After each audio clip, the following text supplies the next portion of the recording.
Kalau kamu nih pengen punya HP gaming dengan harga terjangkau, jangan khawatir, karena kamu ada di video yang tepat. Di video kali ini, gue bakal merekomendasikan deretan HP gaming terbaik di range harga 1 jutaan aja. Tapi tentunya nih, HP di list video kali ini bukanlah HP yang memiliki spek tinggi ya, melainkan HP yang paling nggak udah ditenagai oleh chipset gaming dengan clock speed yang cukup tinggi, plus kapasitas RAM dan juga ROM yang juga luas.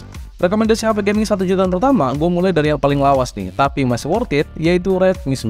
Sebagai gambaran awal performa HP ini, untuk varian tertingginya yaitu 4/64GB, bisa menghasilkan skor AnTuTu versi 8 mencapai 203.078 poin. Skor tersebut tidak lepas dari keputusan pihak Xiaomi yang memilih untuk menyematkan chipset MediaTek Helio G80 dengan fabrikasi 12 nanometer. Selain mampu menghasilkan skor AnTuTu yang cukup tinggi untuk HP 1 jutaan, Redmi 9 juga mampu memainkan game Mobile Legends di settingan high frame rate. Gimana dengan PUBG Mobile? Hasilnya ternyata masih bisa dimainkan dengan cukup lancar di settingan defaultnya, yaitu Smooth High. Meskipun sebagai catatan ya, buat kamu yang hobi main pakai sensor gyroscope, entah kenapa performa sensornya ini agak delay. Lalu gimana sih kalau HP ini dites buat main Genshin Impact? Hasilnya ternyata masih mampu loh dimainin di settingan lowest 30 fps dengan cukup stabil. Bahkan ya, di channel ictfix.net bisa memainkan game ini sampai durasi 1,5 jam dengan gameplay yang cukup smooth. Untuk spesifikasi dan harga Redmi 9 terupdate, ada di scene berikut ini.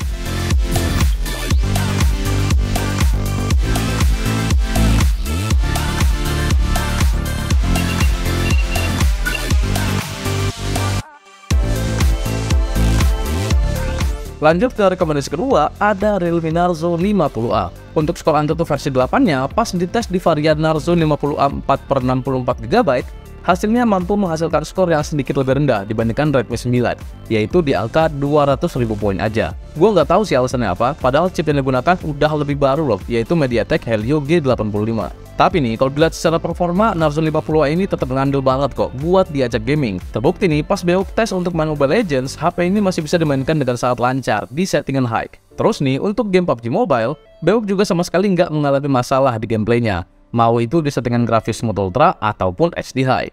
Nah, karena Beok di video review kemarin nggak ngetes buat main Genshin Impact nih, gue iseng nyari tahu sendiri dari sumber lain, dan ternyata Narzo 50A ini masih cukup oke buat dipakai main Genshin Impact. Meskipun ya tetap cuma disaranin buat main di settingan lowest 30 fps aja.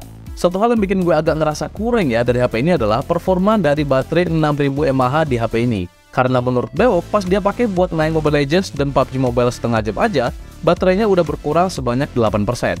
Sebenarnya poin ini nggak bakal gue komplain kalau ngecasnya cepat ya, at least 1-2 jam lah. Tapi untuk Narzo 50A ini dari 0 sampai 100% makan waktu sampai 3 jam. Cuma kalau kamu termasuk yang nggak masalah sama poin minus ini, kamu bisa cek-cek terlebih dahulu spesifikasi dan harga Narzo 50A terupdate di scene berikut ini.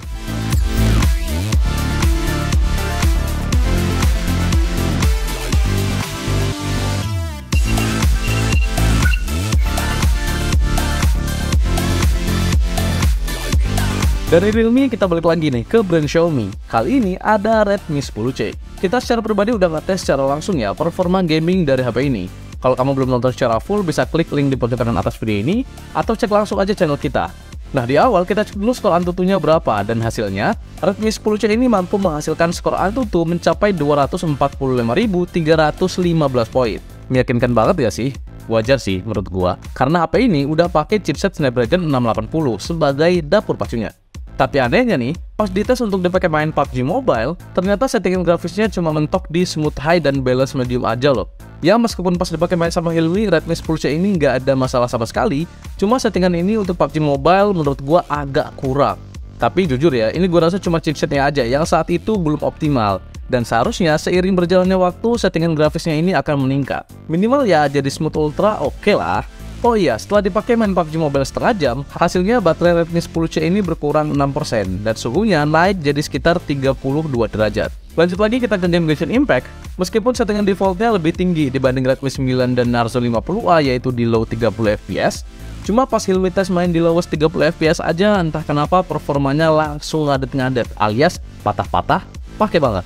Entah ini karena faktor suhu yang cukup hangat langsung dipakai main Genshin Impact atau kenapa, gue juga nggak tahu ya. Bahkan nih, meskipun baru dimainin bentar banget, suhunya langsung naik lagi ke 34 derajat Celcius. Baterainya pun bahkan juga turun sampai 5% lagi loh.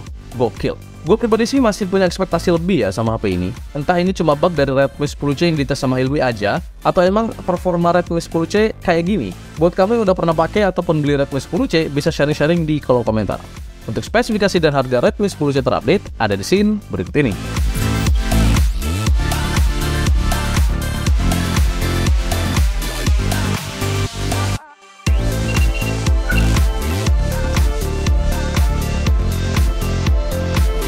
Kalau Redmi 10C ternyata agak bikin keki dikit nih tadi ya, sekarang kita coba move on ke Redmi 12C.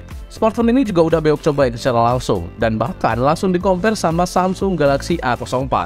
FYI aja ya, kalau Samsung Galaxy A04 itu nggak sama sekali gue rekomendasiin sebagai salah satu HP gaming 1 jutaan terbaik di video kali ini. Alasannya kenapa? Simak pembahasan kita berikut ini. Untuk skor AnTuTu-nya, Redmi 12C bisa menghasilkan 202.601 poin, berbanding dengan Galaxy A04 yang cuma 123.250 poin aja. Kebayang dong gimana performanya? Pas dipakai buat main PUBG Mobile, Redmi 12C udah bisa mampu dimainin di settingan yang aman, yaitu Smooth Ultra dan juga HD High. Sementara A04 cuma bisa di settingan smooth dan balance medium aja. Tapi untungnya nih, untuk main Mobile Legends, A04 masih bisa menyamai performa dari Redmi 12C. Karena ya sama-sama mampu main di settingan grafis dan juga refresh rate high. Sementara untuk performa baterai sendiri, Redmi 12C juga lebih unggul nih bro, karena setelah dipakai main setengah jam, baterainya berkurang 7%. Sedangkan Galaxy A04 berkurang 8%.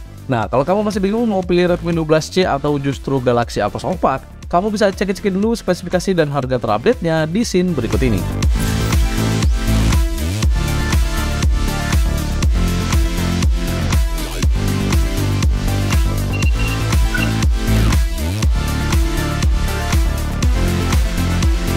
Kalau kamu ada yang bosan atau bahkan termasuk kaum yang udah nggak yakin nih sama performa HP Xiaomi, mungkin kamu bisa sedikit melirik Infinix Hot 11s NFC. Gue di sini merekomendasikan HP ini bukan tanpa alasan ya, melainkan karena memang performa dari HP ini yang terbilang sangat menjanjikan. Meskipun dengan catatan ya, untuk yang harga 1 jutaan cuma untuk varian 4/64GB aja.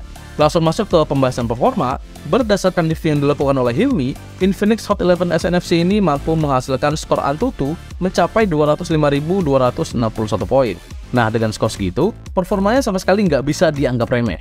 Terbukti, pas dipakai buat main PUBG Mobile, Infinix Hot 11s NFC ini masih sanggup dan lancar buat main di settingan Smooth Ultra dan juga HD High. Terus nih, buat yang hobi mabar Mobile Legends, kamu juga bakalan dibanjain dengan settingannya yang udah kebuka sampai Ultra. Gokil nggak tuh? HP sejutaan loh ini.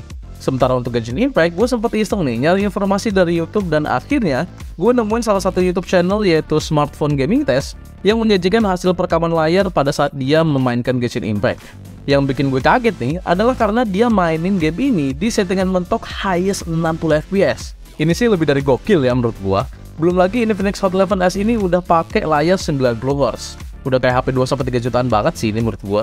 Buat kamu yang aku gamers, gue rasa bakal kepo banget sama spesifikasi dan harga terupdate-nya nih, yang bisa kamu cek di scene berikut.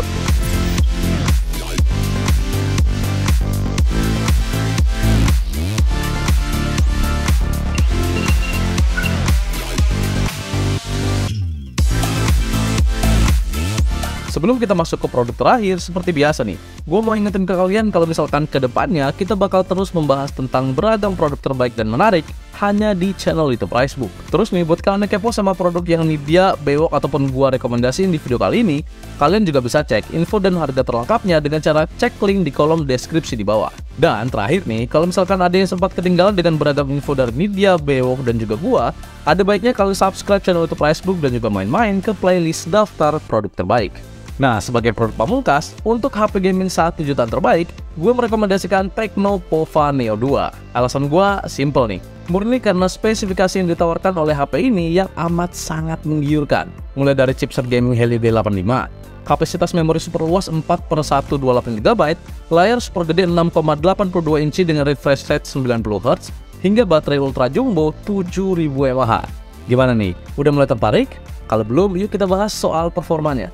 Tapi nih, sebelum itu saran gue sih jangan lihat skor AnTuTu-nya ya, karena entah kenapa di AnTuTu versi 9 cuma bisa menghasilkan skor 200.000 poin aja. Nah, yang menarik adalah dari performa gamingnya, dimana gue nemuin salah satu YouTube channel yang ngebahas full gaming test dari smartphone ini menggunakan banyak game. Kita mulai dari Apex Legends. Dimana Tecno Pop Neo 2 ini udah bisa lancar mainin game ini di settingan defaultnya dengan rataan frame rate yang sangat stabil di 30 fps. Lanjut ke game Genshin Impact, meskipun settingan rekomendasinya masih di lowest 30 fps, cuma sang youtuber juga sempat nyobain buat main di medium dan highest 30 fps. Dan hasilnya, meskipun ada beberapa kali frame drop di bawah 30 fps, cuma untuk sekedar dipakai main casual, masih masuk dalam kategori yang playable. Selain itu, untuk game FPS kayak PUBG Mobile, Call of Duty Mobile, hingga Free Fire juga masih oke dan lancar banget nih. Untuk spesifikasi dan harga Tecno Pop Neo terupdate ada di scene berikut ini. Sekalian gue izin pamit, assalamualaikum.